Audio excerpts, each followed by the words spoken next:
Okay, students, so we begin today's lesson and we continue with the story of Kish. Now, remember, I had told you the first part. Now, we are going to do the second part, and I have divided this chapter into 3 sections. Fine. So, we will now move on to the second section. The third part of it will be covered in the next video. Now, I hope you have the PDF of the story of Kish with you. If you don't have, you can pause the video, get your PDF, because I will ask you to underline certain things and I will ask you to follow certain things, write down the meanings, take a pencil and get ready with it. Okay, now so we had stopped at that portion where Kish had lost his father, isn't it? And how did his father die? During a famine. He went out to hunt, and he was the chiefman, he was the chief headman of the village. So he had gone out, and then when he came back, he was dead. Why? Because he had a duel between with a polar bear, and the polar bear had crushed him. Remember, broken his bones, crushed his bones, and though it was a big feast for the entire village, but slowly as time passed by, out of sight, out of mind, people forgot, and it was very sad that Kish and his mother had to move on to a small igloo. Now earlier they were the headman, so they lived in a huge big igloo. Now they had to slowly shift to a small igloo because they became nobody recognized them, nobody cared for them, and they were all alone. Kish was a little boy and his mother was all alone, so therefore they could not do anything, they could not fight for their rights. Fine. So we begin in the after that. It was at a council one night in the big igloo of Klosh Kwan, the chief. So who was the chief?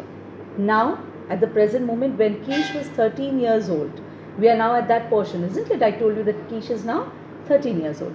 So who was the chiefman then? The chief was Klosh Kwan. Alliteration, mark it. The chief, that Kish showed that the blood that ran in his veins. Now we are going to come at a council. Now remember the movie Jungle Book. I'm sure you must have seen the movie Jungle Book. In that you must have seen a big council where Akela and the whole cub, everybody, they join together and he is there and everybody talks and they have a discussion about important matters of the village. So that is a council, like you have in these local panchayats also, the sarpanch and all the panchayat people, they come and sit, and that is how. So in one of those meetings, councils, Kish proved that he was not a normal, ordinary boy, that he was someone different and he was born to lead a life of difference. That we get to know in that council. So what happened?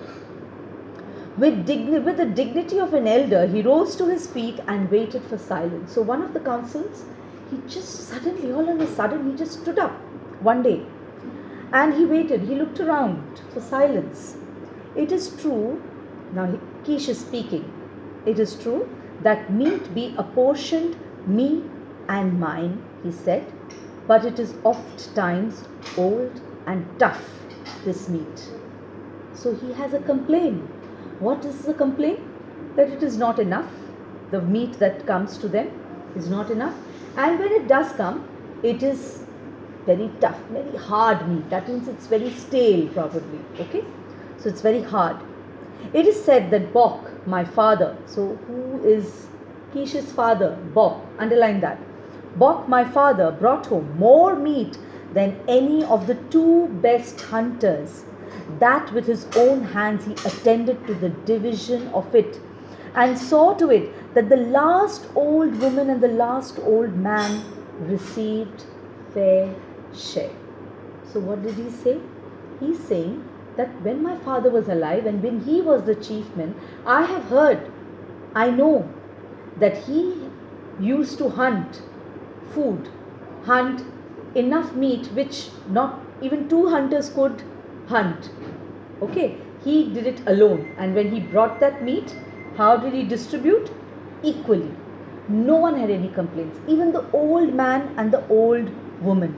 Why is he talking about the last old woman and the last old man? These old men are weak. Nobody can talk to them. Nobody can, argue with them. They are considered as, they are considered a kind of a burden to the village because they don't contribute.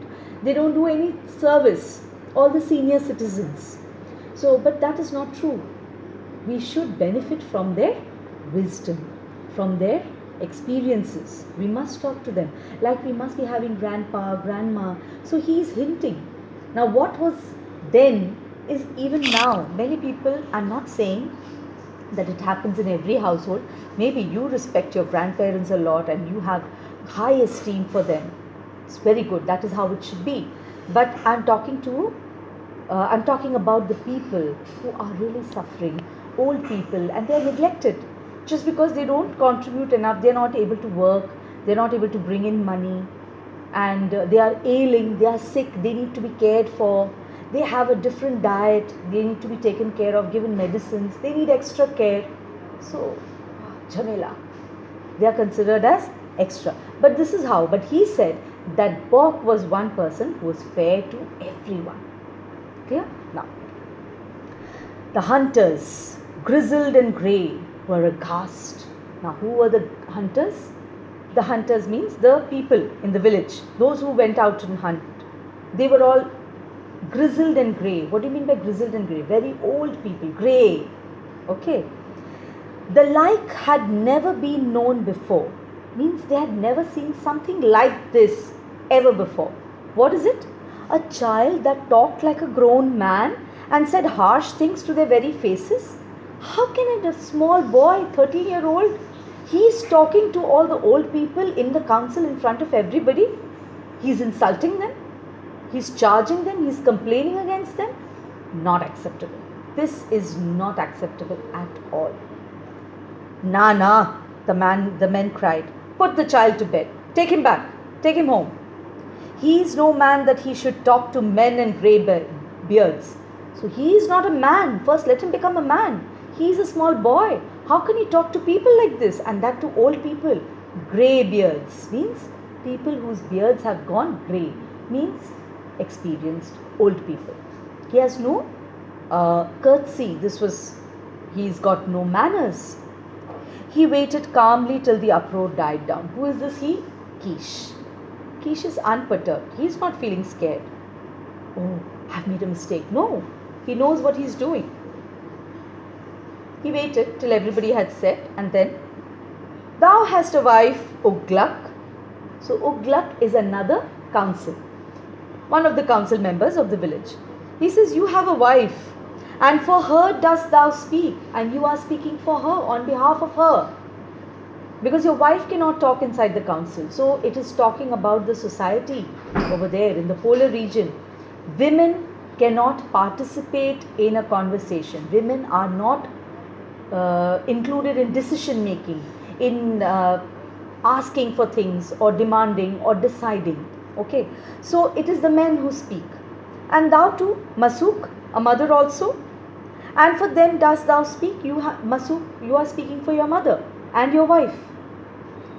So he's talking to two people and he's saying that you are talking on behalf of your wives and your mothers. But why is he saying all this now? My mother has no one save me. Only I am there for my mother. So who will speak for her? If my father had been alive today, he would have spoken for us. But he is not there. So I am the only man in the house. So I have to speak for my mother. My mother, I cannot see her in such pain. We should have meat in plenty so long as there be meat in plenty in the tribe. He says, if other people in the tribe are getting meat, then we should also get it. Why not? It is our right. I, Kish, the son of Bok, have spoken. So he says, I am also an entity. I am the son of Bok. And Bok was not any ordinary man. He was the erstwhile chief. So I am his son, and so I have spoken. So if you don't like it, it's your problem. That a boy should speak in council. Old Ugluk was mumbling. No, they did not dare to speak to him. Something about him. There is a power, there is a charm in his personality which people could not question boldly. Hey, chup! They could not say that. They were mumbling. The anger boiled in a white heat. So all were mumbling. Everybody was mumbling. They ordered him to bed, take him to bed, and threatened that he should have no meat at all. Don't give him anything to eat. Like parents, when they get angry, don't give them anything to eat. Let him be hungry for one night. He will find. My dad used to say that, though my mother used to give me the food secretly at night. But my brother would also save a little dinner for me. But I was, no, daddy has told me not to eat, so I will not eat. Then daddy would say, okay, my beta, have. And so I would have them. And I would say sorry for whatever I did, whatever mistake I did. But in those days, they are not parents, they are the council members. So they wanted to punish Kish. So they said, give him no food, send him to bed. Kish was very angry. See, when your father says something, you don't feel angry, isn't it? But when somebody else, and he is talking about his rights, and he is saying something, he is fighting for his mother. So he says, Kish's eyes began to flash and the blood to pound darkly under his skin. So he started feeling bad. Hear men, hear me, ye men, means hear me out. Bok, my father, was a great hunter. I too shall go and hunt, and the division of that which I kill shall be fair. And no widow nor weak one shall cry in the night. So he has made a promise. He says, okay, fine. You don't want to give me to eat? Fine, I will go and get my food myself. I will go hunting and I will bring food. And that food will be enough. And so much food I will bring back for the village that even the widow or the weak will not cry in the night. Means they will also have enough food. So widow or the weak people are the last in the rank. First the headman, his family, then the other hunters, then the important men of the village. Everybody gets food. And then finally the old people, the old men. And then last in the rank comes the widows, because they have no one. When their husband is not there, nobody speaks for them. So widows and the weak people, and the people who are weak, like his mother, like the people like his mother. So he realizes their pain. So he was a very sensitive human being who realized everybody's pain, and he wanted to do something, and he was very fair. Okay, so the next day he went forth along the shoreline. So he said that, and he went.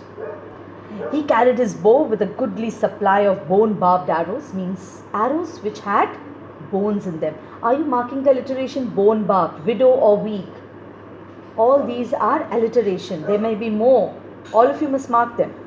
And his father's big hunting spear. So he had a big spear. His father had a big spear. He took that and his bow and arrow. And in those arrows, those sharp bones of the fish that they catch. There are some fish and whales which they hunt in the polar sea. So from there they get the bones. Those bones help them to hunt. And there was a laughter and much talk at the event. Ha ha ha ha. Small little boy is going to go and hunt. Ha, let him go.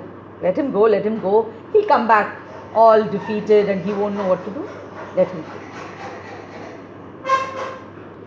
So they all said that let him go and come back. He'll come back and he'll understand. Okay. So everybody started underestimating him. They did not realize that he could do something. Okay. They did not think.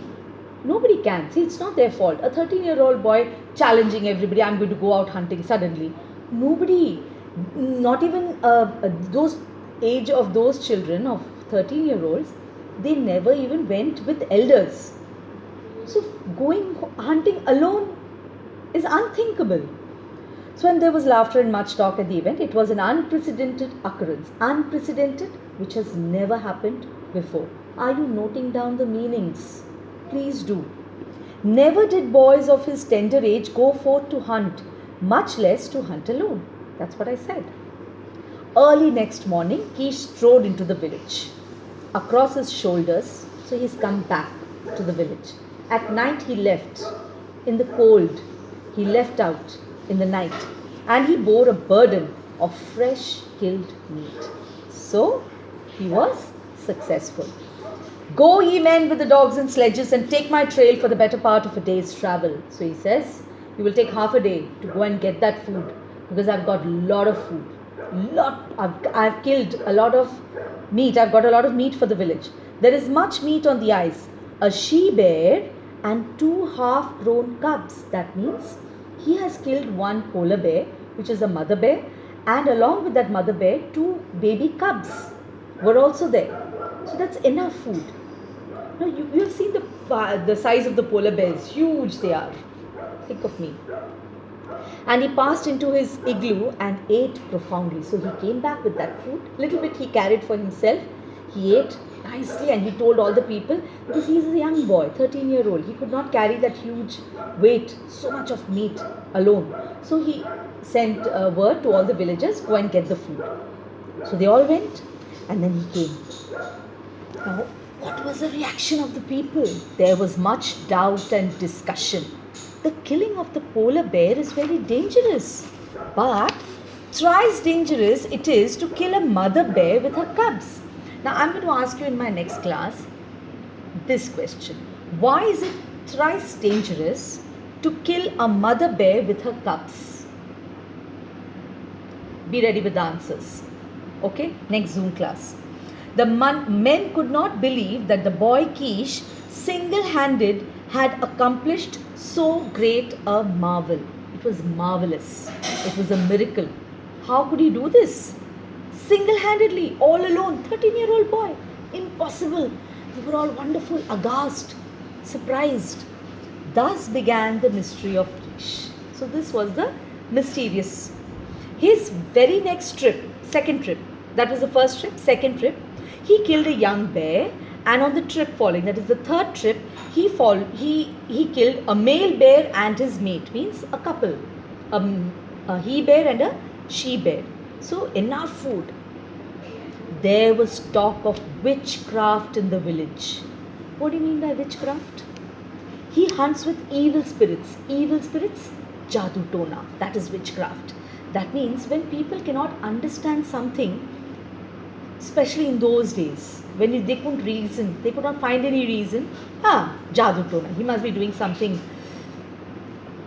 some kind of magic and jadoo, and he is doing it, and it is not good, it is evil. That means it's not good to have that meat.